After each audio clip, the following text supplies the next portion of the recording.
toda la iglesia para poder estar con Él por una eternidad. Amén. Así que todos los que tienen esta esperanza, ¿cuántos de aquí tienen esa esperanza? Amén. Pues dice, si tú tienes esa esperanza, santifícate, ponte limpio, ponte recto delante del Señor, para que el Señor pueda hacer su obra gloriosa en cada uno de nosotros. A nosotros no nos tiene que ser una sorpresa, nosotros tenemos que vivir esperando el momento en que el Señor venga. Por eso igual que hacía la iglesia primitiva y decía, Maranata, Cristo viene, digamos nosotros también como cristianos, Cristo viene. Y viene a por una iglesia sin mancha y sin arruga. Una iglesia sin doblez, una iglesia sincera, íntegra y limpia de corazón, de manos, de adentro hacia afuera. Bendecido sea el nombre del Señor. Amén. Meditando en la palabra de Dios, recordaba la tragedia que sucedió sobre Sodoma. Fue una tragedia, porque Dios tuvo que hacer juicio sobre ella y tuvo que descender del cielo con fuego y azufre para exterminar a ese pueblo. Pero siempre que nosotros pensamos y miramos en esta verdad, no entendemos realmente todo el perjuicio y cuáles fueron las consecuencias que Sodoma estuvo apuntando a su favor para la destrucción. Si hoy le preguntara a cada uno de nosotros aquí, casi todos tienen claro cuál fue el juicio de Dios y por qué fue el juicio de Dios. Si miramos todo, creemos y pensamos. ¿Cuánto se sabe por qué descendió fuego del cielo? ¿Sí o no? Digan sí o no. ¿Y cuál es la fuente? Dijimos que eran sodomitas, que eran hombres y mujeres pervertidos. Pero esa no fue la causa. Esa fue la gota que colmó el vaso. Eso llevaba una tradición y iba cogiendo unas corrientes para que eso sucediera. Siempre que nosotros vemos la vida de Sodoma y Gomorra, siempre nos pasa como en las películas. Vemos la última escena de la película. Pero para entender una película no vale con ver la última escena. Necesitamos saber todo lo que sucedió. Así que Sodoma y Gomorra fue destruida por fuego y azufre, por unas consecuencias. Pero yo, en la meditación de la palabra de Dios, pensaba y decía dentro de mí, ¿estará sucediendo el pecado de Sodoma dentro de la iglesia de Dios? ¿Estará aconteciendo ese pecado dentro de nosotros? Pero no piensen en el pecado como si fuera cualquier cosa liviana, sino que es algo que tiene fuerza y realeza. Hoy más que nunca debemos de observarnos, porque la Biblia lo deja bien claro, que todo lo que sucedió en el Antiguo Testamento era para que nosotros no caigamos en el mismo error que ellos cayeron. Entonces nosotros tenemos que tener claro que nuestro error no puede ser el mismo que ellos tuvieron. Así que cuando nosotros pensamos que fue solamente por la sodomía, que querían violar a los ángeles y por eso Dios mandó fuego del cielo, pero esa no fue la realidad. Esa solamente fue la gota que colmó el vaso. Se habían multiplicado muchos pecados sobre ella, de tal manera que si usted lee la Biblia y se para a leerla de verdad, se dará cuenta que había muchos pecados. ¿Cuáles eran los pecados? Uno de los grandes pecados que podía tener Sodoma y Gomorra, pues era un pecado que había violencia, maldad, y fueran destituidos de las cosas de Dios. Dios lo tenían al margen de la realidad. A Dios no lo tenían presente en su pueblo, sino que era un pueblo idólatra que se levantaba contra Dios, buscando a Dios. En una de estas verdades hay un hombre llamado Abraham, que tiene que orar por Sodoma y Gomorra, porque Dios le dice, mira, he visto que hay tanta maldad en Sodoma y Gomorra que voy a destruirla. Dice que Abraham oró a Dios. ¿Y sabe cuánto le dijo a Dios? Señor, si habieran 50 personas, ¿tú destruirías a toda Sodoma y Gomorra habiendo 50 personas que te aman? El Señor dijo, no lo haría. Pero resultó que no había 50 personas. ¿Sabéis hasta dónde llegó? Abraham era un hombre impertinente, un hombre que buscaba a Dios. Eso se encuentra en el libro de Génesis y una y otra vez nos recuerda el problema que había y el problema que sucedía. En el capítulo 13 de Génesis 13 aparece, en el Génesis 18, 33 también aparece estas verdades. Dice que era tanto que le empezó Dios a pedirle y venga a decirle. Al final le dice a Abraham esta palabra: Señor, si habieran 10, ¿tú salvarías la ciudad? Ahora le pregunto a ustedes, que creo que sí han leído la Biblia. No había ni 10 personas en toda una ciudad, que había miles de personas, ni 10 personas que amaran a Dios. ¿Cuántos habían, hermano? Las 2 hijas de Lot y la mujer de Lot. 4 personas entre miles que solamente, entre comillas, amaban a Dios, porque después nos acordamos que la mujer de Lot tampoco se salvó, también murió. Luego, imaginaos la maldad que había en aquella ciudad. Era tanta la maldad que entre miles de personas no encontró Dios forma de poder librarlos, de no matarlos, porque Dios no tendrá por inocente al culpable. Y ellos eran culpables de juicio, ellos eran culpables de destrucción, porque la maldad se había multiplicado dentro de Sodoma y Gomorra a un nivel espectacular, que se iba más allá. Pero yo en sí, esto no me causaba mucho trastorno. Lo que me causó trastorno fue esta verdad. Si esto fue escrito para que nosotros no caigamos en el mismo error que cayeron ellos, entonces nos hace que pensar en qué cayeron ellos para que nosotros no caigamos. ¿Cuál fue el problema de Sodoma y Gomorra? ¿Por qué Sodoma y Gomorra fue destruida? Y Dios, por mucho que oró a Abraham, no fue capaz de poder pasar eso. Oró hasta llegar a 10 personas y dijo: no hay 10 personas, solo hay 4. Y de 4, una tampoco es entera. Así que yo digo en esta tarde, hoy nos reunimos y vemos cultos que hay miles de personas dentro de los cultos, pero la pregunta es: ¿quién realmente vive conforme al diseño de Dios? ¿Quién son los que realmente Dios los tiene por inocentes? ¿Quién habrá entre esos miles que vemos de cultos y cultos y cultos? ¿Quién habrá haciendo la verdad, haciendo la justicia en el tiempo y en el proceso del tiempo? Después encontramos que dentro de esos cultos hay gente adúltera, hay gente ladrona, hay gente embustera, hay gente falsa. ¿Cuáles son los problemas que el pueblo de Dios debe de observar y mirarse? No podremos tolerar dentro de la iglesia el pecado, porque Dios va a mandar juicio. Y Dios primero nos advierte. Dios advirtió muchas veces al pueblo de Sodoma y Gomorra, a las ciudades y a esos reinos que habían allí, pero seguían en sus mismas, seguían con sus mismas ideas, con sus mismos problemas.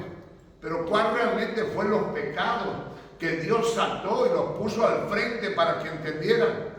Si hoy tú y yo creemos que Sodoma y Gomorra eran por los sodomitas, imaginaos cómo está el mundo lleno de esta gente. ¿Cuánta gente hay de esta? Mucha gente. Si saben lo que son sodomitas, ¿no? Entonces sabemos todo, ¿verdad? Uno que es en contra de su sexo, hombre con hombre y mujer con mujer, eso es lo que sucedía allí. Y esto fue lo que a Dios también le desagradó, pero esa fue la gota que calmó el vaso. Vamos a pedir a nuestro hermano Paco que se coja la Biblia por un momento y nos acompañe a Ezequiel 16, 48 y 49. Quiero que entiendan que estos fueron los pecados que tuvo la destrucción de Sodoma y Gomorra, pero ahora yo quiero preguntarle a mi corazón y a tu corazón si habrá alguno de estos pecados delante de Dios desde parte nuestra. Vamos a pedir a nuestro hermano Paco que lo lea. Adelante, hermano Paco. 48 y 49, aquí está. Vivo yo, dice Jehová el Señor, que Sodoma tu hermana y sus hijas no han hecho como hiciste tú y tus hijas. He aquí que esa fue la maldad de Sodoma, tu hermana, soberbia, saciedad de pan y abundancia de ociosidad tuvieron ella y sus hijas, y no fortaleció la mano del afligido y del menesteroso. Wow, ¿sí entendieron? Díganlo. ¿Entendieron la porción de la Escritura? En el libro de Ezequiel, Dios le tiene que hablar al pueblo de Israel. El pueblo de Israel se ha extraviado y ahora Dios va a hacer juicio sobre el pueblo de Israel. Y le dice de primeras esto: tu hermana Sodoma hizo pecados. pero tú son más grandes que los suyos, le dice a Israel. ¿Por qué Dios le dice que eran más grandes los pecados de Israel que estaban conociendo la verdad que los pecados de Sodoma?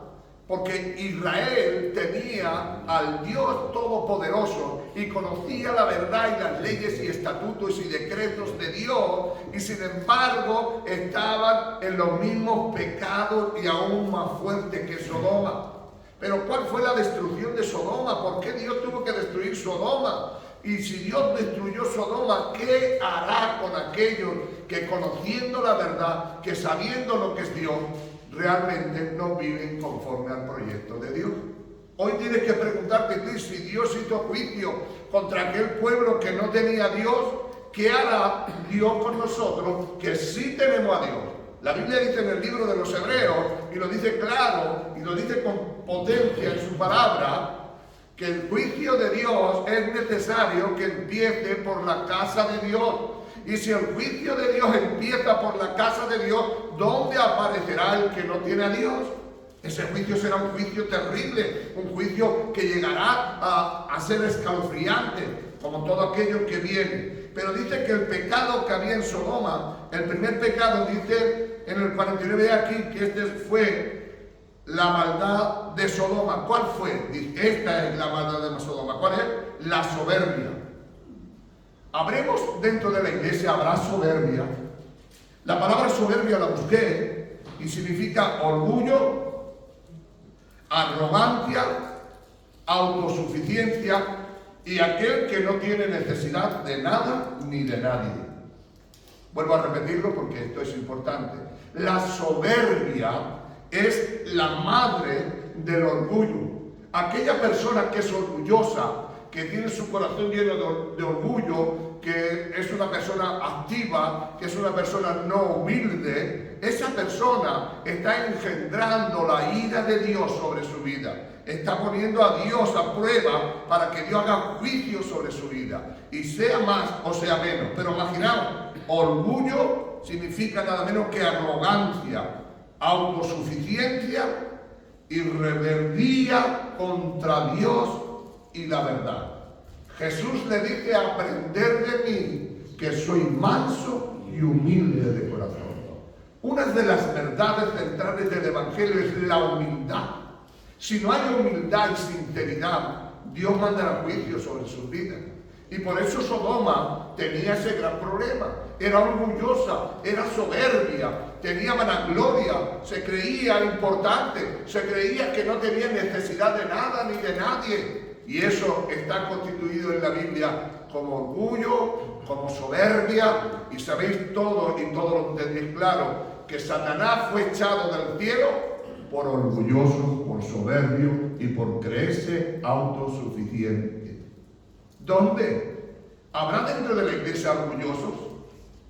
¿Habrá personas dentro soberbias? ¿Habrá personas que se rebelan por medio del orgullo y la vanagloria y creerse que son más que otros? Hay personas que en algunas iglesias no saludan a ciertas personas porque creen que son de menos que ellos.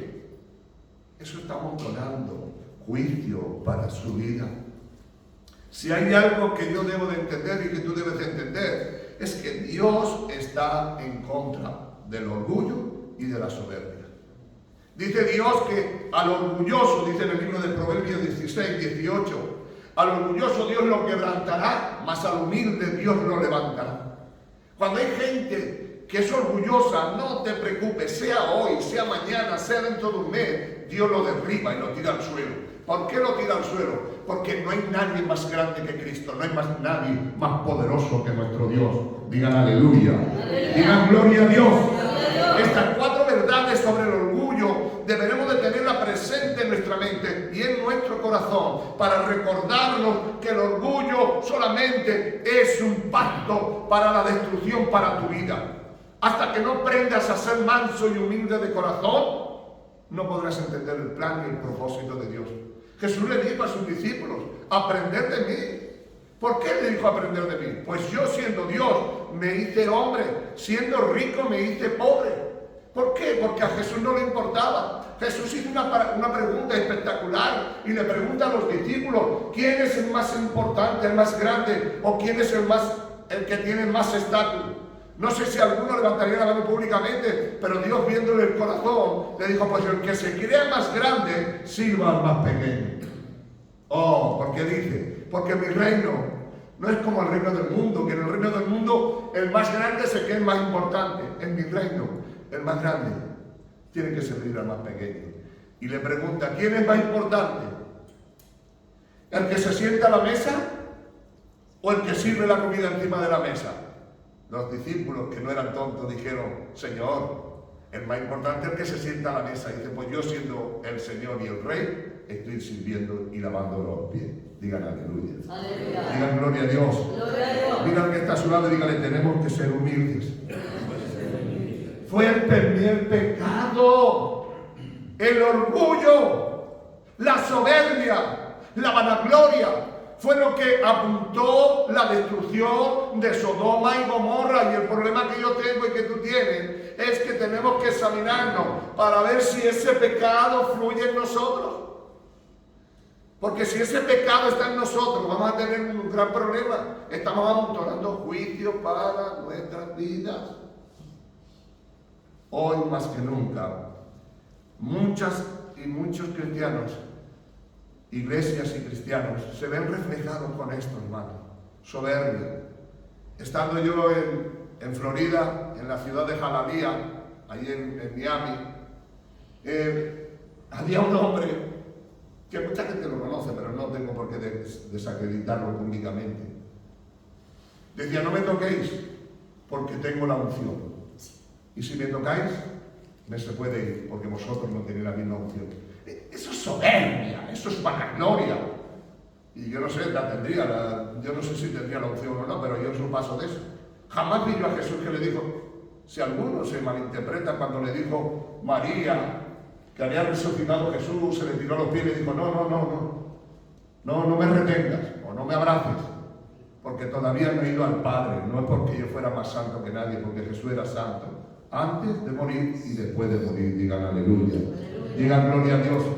Así que el primer pecado que encontramos y que debemos de luchar nosotros es el orgullo que había. Así que esto fue la causa que empezó a amontonársele el juicio sobre él. Dice Sodoma, tu hermana, la soberbia. Y ahora dice, mira el segundo punto, saciada de pan. Cuando hablamos de la palabra saciada, es llena y sobrada. Cuando vemos un saco que está saciado, rebosado y lleno. ¿Sabes que hay un problema, hermano? Cuando tenemos de todo, no tenemos necesidad de Dios. Porque cuando uno le sobra todo, es cuando uno menosprecia a Dios. Mirad, por ejemplo, nuestros países que somos Europa, digo España, pero somos Europa. Y cuando vemos nuestros países, es un país que ahora mismo tiene de todo, está sobrado, no necesita de nada, no tiene nada, ni cree en Dios, ni cree en nada. ¿Sabes por qué? Porque abre frigorífico y lo tiene lleno de comida, porque va a un centro comercial y puede comer de lo que quiera, está saciado. Pero cuando alguien está saciado de pan, que decir de abundancia, que lo tiene todo, menosprecia a Dios. ¿Sabes por qué? Porque nos puede pasar como aquel hombre que dice en su corazón, oh, muchos bienes tengo, haré y derribaré, dice la parábola, y derribaré mi granero, y haré otro granero más grande, y lo pondré y lo llenaré para que tenga mucho, porque muchos años tengo de abundancia. Muchas veces malinterpretamos esta parábola. La Biblia no dice que este hombre fuera un ladrón. La Biblia no dice que este hombre fuera un egoísta. La Biblia no dice que todo el dinero que él hizo fue porque lo había robado o había engañado a nadie. No, este hombre era una buena persona dentro de lo que cabe como humano. Lo único que pensó una cosa, dijo, tengo mucho, pero no se acordó de Dios. No me entiende. ¿Sí me entiende? No supo darle gracias a Dios. Él solamente vio que tenía, en aquel año le había venido abundancia de dinero, le había venido abundancia de grano, le había abundancia de animales y tenía que romper su granero. y pensó en su cama, diciendo, "Oh, voy a hacer esto, esto y esto, me voy a comprar una casa, me voy a comprar un coche, voy a tener esto". Pero a la medianoche le tocó la puerta y le dijo, "Hoy vengo a pedir tu alma". ¿Por qué? Porque es que quiero que entendáis que no era ladrón, es que quiero que entendáis que no era un estafador, es que quiero que entendáis que no era una mala persona. Simplemente es que puso su mirada en las cosas de esta tierra. Él se creía que su vida iba a estar resuelta. ¿Cuántos de aquí, de nosotros, de cualquier sitio, cuando luchamos por comprar una casa y decimos, "Oh, voy a descansar cuando tenga una casa"? No, cuando tenga una casa está esclavizado para pagar 30 años una casa y va a estar atado 30 años pagando una casa. Así que no es que tú seas libre, vas a ser esclavo de la casa, no eres libre de la casa. Cuando tú te compras un buen coche, ¿qué vas a ser esclavo por 5 o 6 años pagando un coche? No eres libre. ¿Cuánto me entienden esta noche? Pero ellos decían, estamos saciados, tenemos de todo. Cuando una persona tiene de todo, no necesita a Dios. Porque si tú lees y ves el mundo, ¿quién son los que aman a Dios? Los que tienen de todo. El Señor dijo en el Salmo del Monte, bienaventurados los pobres. ¿Os acordáis de esto? Bienaventurados los que lloran. Bienaventurados los que hacen justicia. Quiero decirte de parte de Dios que Sodoma entendía y creía que porque tenía dinero, porque tenía riqueza, porque tenía de todo, podía pasar de Dios. Y muchos de nosotros llegamos a un momento que porque tenemos de todo en nuestra casa, porque tenemos coche, porque tenemos dinero, porque tenemos trabajo, que estamos saciados y ya no nos falta de nada. Pero cuando tú tengas saciedad, que creas que lo tienes todo, eres esclavo de todo. Porque hoy en el mundo en el que vivimos, mucha gente está pagando la tarjeta del año pasado. Lo que se gastó en el año pasado lo sigue pagando en este año. Porque hoy tiene la facilidad esa que tienen los bancos. Compra hoy y paga mañana. Mentira, va a estar pagando un montón de tiempo. Porque el hombre y la maldad está ahí. Digan aleluya. Aleluya. Digan gloria a Dios. Gloria a Dios. Hoy más que nunca hay que reflexionar. ¿Os dais cuenta que 2 pecados tenía? El pecado del orgullo y el pecado de tenerlo todo. Y cuando tenemos todo, ya no tenemos la verdad central, que es Cristo Jesús. El Señor nos recuerda en el Padre Nuestro, que cuando oremos decir, Padre Nuestro que está en los cielos, santificado sea tu nombre, venga a nosotros tu reino y hágase tu voluntad. El pan nuestro de cada día, dánoslo hoy. Porque Jesús le enseña que hay una necesidad de pedirle a Dios porque nos dé el pan de cada día. Dios nos enseña de que hay que saber entender que porque yo tenga abundancia de pan, yo tengo que darle gracias a Dios. En la misma parábola que os he contado de este hombre que se creía que ya lo tenía todo resuelto y le vino la muerte en ese día, ahí sigue también diciendo algo como esto. ¿Sabes lo que sigue diciendo? ¿Qué dará el hombre por su alma? Si te lo has gastado todo, ¿qué vas a dar? ¿Qué ladrillo está mandando para el cielo? ¿Qué oraciones está mandando para el cielo? Esas son las que Dios le gusta y Dios hace. Así que este fue el segundo problema y el pecado que llevaba la vida de este hombre. Dice que la abundancia de pan, la saciedad de pan, lo tenía todo. Y hoy más que nunca en esta tierra que vivimos lo tenemos todo en esta España nuestro. Pero váyase usted a Francia, váyase usted a África, váyase usted a los países del este, váyase usted a países desorrados. En México, mire, ¿no? Que no está tan lejos, México, Venezuela y otros países. Como no tienen, la gente clama a Dios porque es de la única manera que puede ser saciado. Pero cuando tú lo tienes todo, no necesitas a Dios. ¿Por qué? Porque tienes tu chequera, tienes tu cartera, sacas tu dinero, tienes tu tarjeta, compra lo que quieres. Pero yo le digo que Sodoma había olvidado que el Dios es el único que puede dar y quitar en el nombre de Jesús. Era el segundo pecado, la saciedad de pan, de abundancia de todo. ¿Cuál es el tercer pecado? Dice, y abundancia de ociosidad. Aleluya. Amén. ¿Sí saben lo que es esto? Cuando uno tiene de todo, hay una palabra que se llama ocio. ¿Saben lo que significa ocio? Entretenimiento. Perder el tiempo. ¿En qué perdemos nuestro tiempo? ¿En qué gastamos nuestro tiempo? ¿En cosas que valen o en cosas que no valen? La ociosidad quiere decir descanso, relax, quiere decir perder el tiempo en lo que no tiene valor ni necesidad. Pues como tenían de todo, que tenían abundancia de pan, como eran soberbios y orgullosos, le faltaba nada más que también tuvieran tiempo de sobra para hacer lo que bien le hiciera el gana. ¿Sabe usted que el hombre cuando tiene mucho tiempo libre no lo aprovecha para Dios nunca? Se aprovecha más para otra cosa. Tenemos la caja tonta esa de la tele donde perdemos horas y horas de tiempo. ¿Por qué? Porque tenemos tiempo de sobra. Pero ahora imagínate, da la vuelta a la película y mírate a ver qué tiempo. Hoy las mujeres tienen lavadora y les sigue faltando tiempo. Tienen cocina, tienen esto, tienen los otros y les siguen faltando tiempo. Si usted se fuera atrás 50 años, nuestras tatarabuelas también tenían el mismo y tenían el mismo tiempo que tienes tú hoy. No tienes tiempo, ¿sabes por qué? Porque cuando nos sobra algo del tiempo lo invertimos en tiempo que no vale. El ocio es el tiempo que perdemos en las cosas que no valen. Dice en Efesios, aprovechar bien el tiempo porque los días son malos. ¿Entienden eso? Aprovechar bien el tiempo, redimir el tiempo, hacer que el tiempo valga la pena, redimirlo. No perdamos nuestro tiempo. Pero Sodoma y Gomorra perdían su tiempo, porque estaba en ¿qué? En ocio. El ocio es descanso, el ocio es relax. Y eso es malo en ninguna manera. Pero cuando tú pierdes tu tiempo en cualquier cosa que no sea útil y que no sea productiva, estás perdiendo tu tiempo. Y eso es el pecado. Porque ¿cuántas horas perdemos al día? Si hoy fuéramos hombres de Dios y mujeres de Dios, tenemos 8 horas para trabajar. Sí o sí, los que trabajan, 8 horas. Ahora ya la van reduciendo a 7, pero 8 horas. ¿Cuántas horas dormimos? Otras 8 horas. Y las otras 8 horas que tenemos de descanso, ¿qué hacemos con ellas? ¿Cuántas las dedicamos a Dios?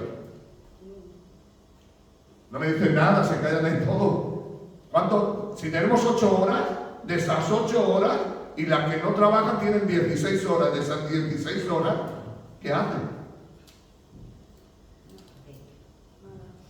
Digan aleluya. Este fue el pecado. El pecado que había en Sodoma no fue la sodomía. El pecado de Sodoma es que eran orgullosos. El pecado de Sodoma no era ¿cuál era el otro? Que tenían abundancia de pan. ¿Cuál era el otro? Que tenían tiempo para perder el tiempo. Y cuando alguien pierde el tiempo, hay algo que nosotros tenemos de aprender. Estando una vez en Carolina del Norte, allí en Estados Unidos, me dijo un hombre, el tiempo es oro.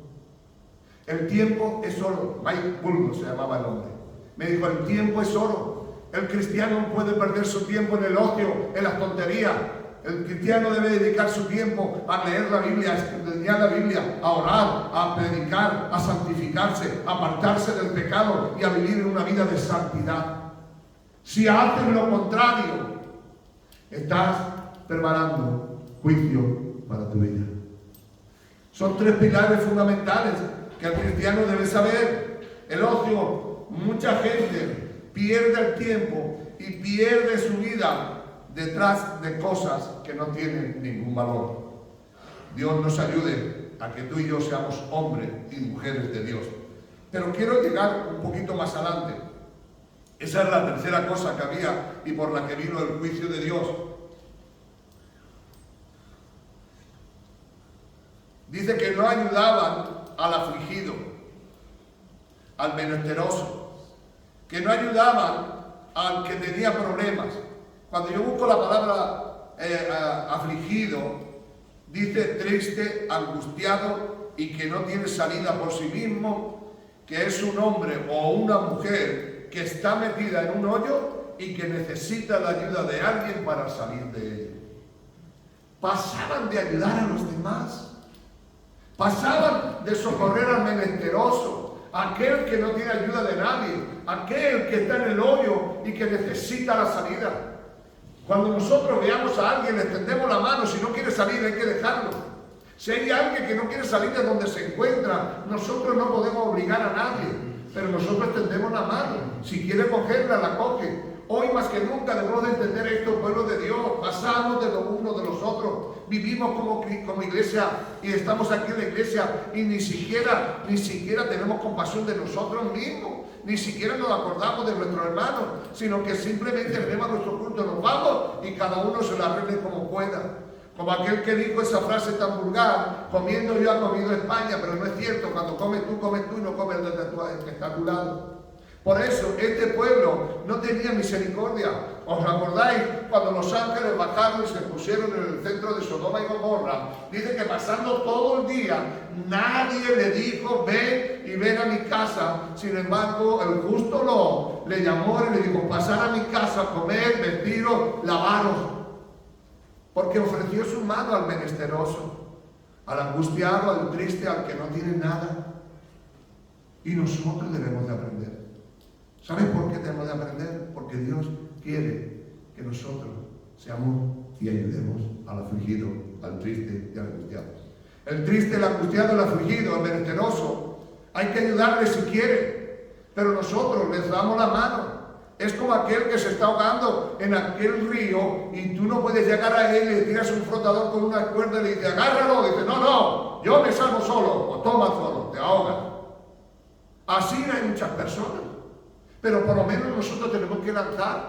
El Señor nos recuerda: ir y predicar a toda criatura, y el que creyere será salvo. Mi comisión no es salvar a nadie. Mi comisión es predicar el Evangelio de Dios. Tu comisión no puede convencer a nadie puede obligar a que sean cristianos. Solamente tiran el flotador. Si lo coge bien, si no, no quiere ser más. Hoy más que nunca podemos decir que Dios está presto a ayudarnos. Y este fue el pecado, que no ayudó al menesteroso, que no ayudó al afligido. ¿Por qué no le ayudó? ¿Por qué no quiso? Porque veía la necesidad allí y no le ayudaban. Hoy más que nunca aprenderemos que Jesús era un hombre que tenía esa misericordia. Dice: al afligido y al menesteroso.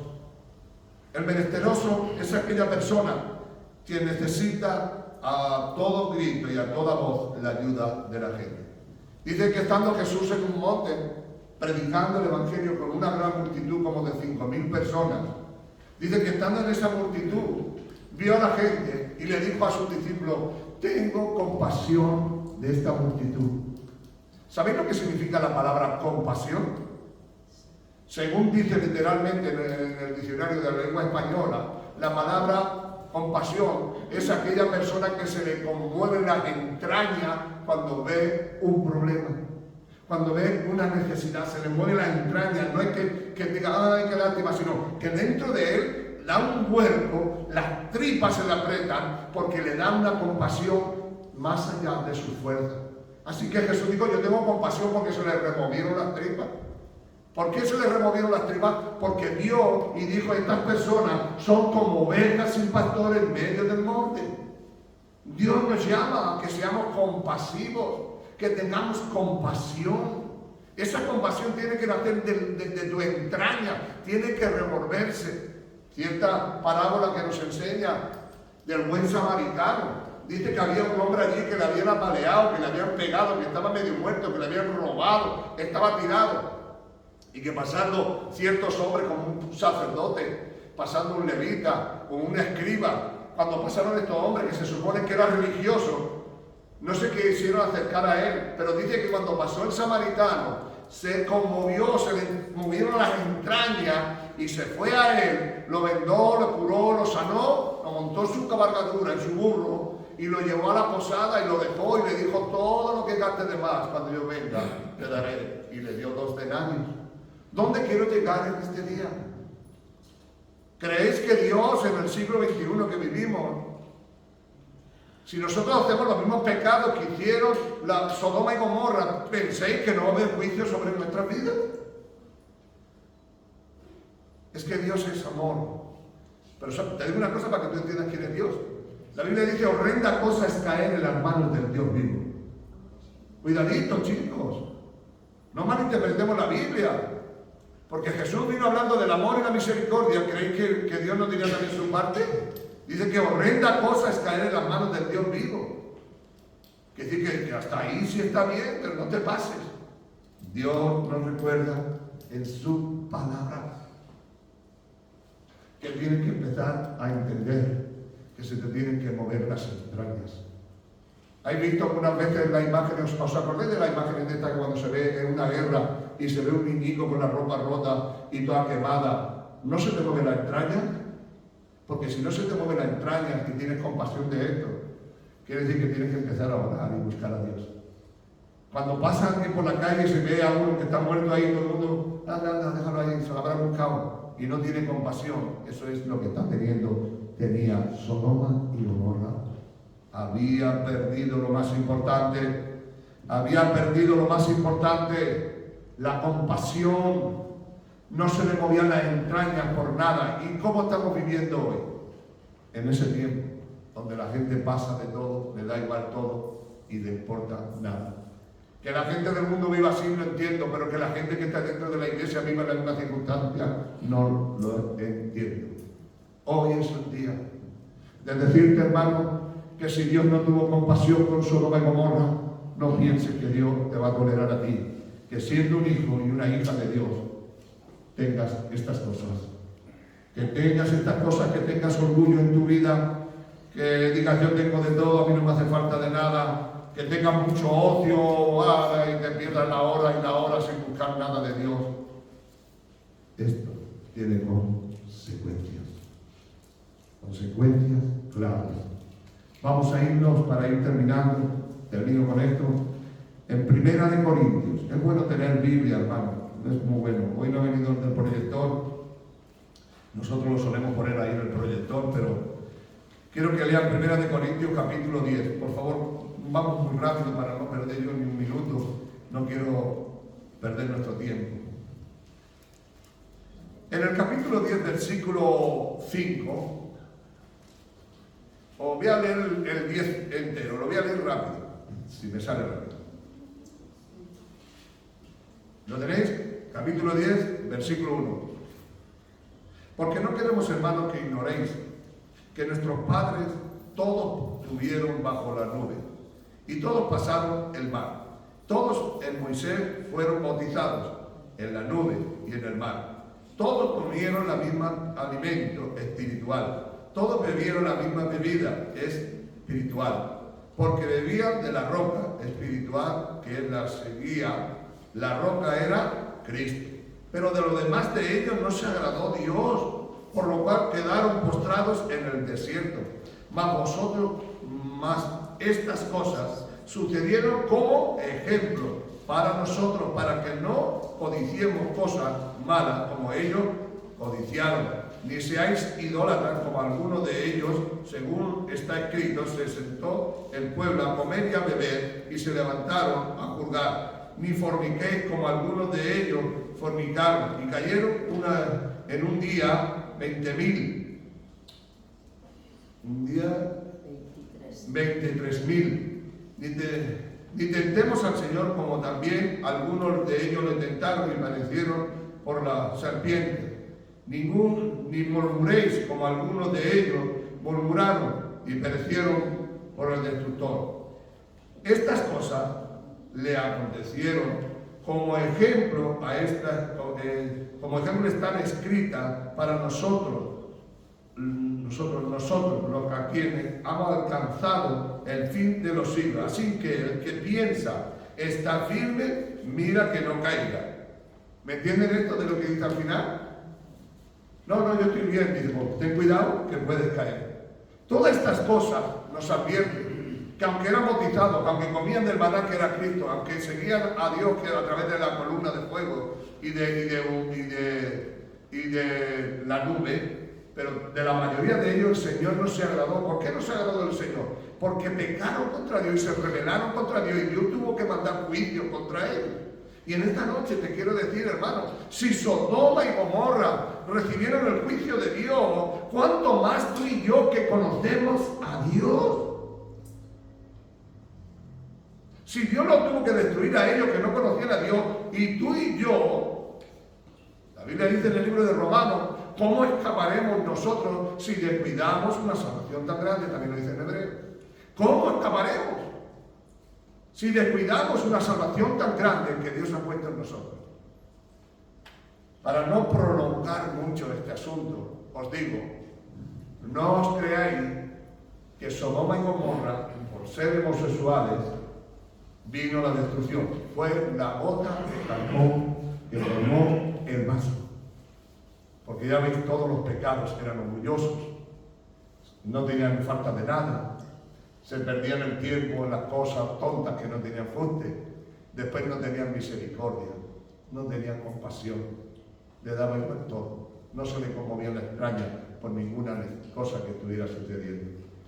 Hoy, hermano, la televisión, por desgracia, nos ha hecho hombres y mujeres duros. ¿Sabéis por qué? Porque salen por la tele 40.000 cosas y ya como que no nos hace efecto. Pero la realidad es que el diablo se usa de todas estas cosas y que tú y yo, como hijos de Dios, no podemos permitir que el diablo tome ventaja sobre nosotros. El diablo no tome ventaja sobre nosotros. Dice que para que alguno pueda ser levantado, primero tiene que ser quebrantado. Porque todo aquel que no se humilla, Dios no le puede ayudar. Si tú te humillas, Dios te ayuda y te saca a flote en el nombre de Jesús. Vamos a cerrar nuestros ojos y vamos a orar un momento al Señor. Cierre sus ojos. Padre, te damos gracias en esta tarde por tu amor, tu misericordia y tu bondad. Gracias, Padre, porque vives y reinas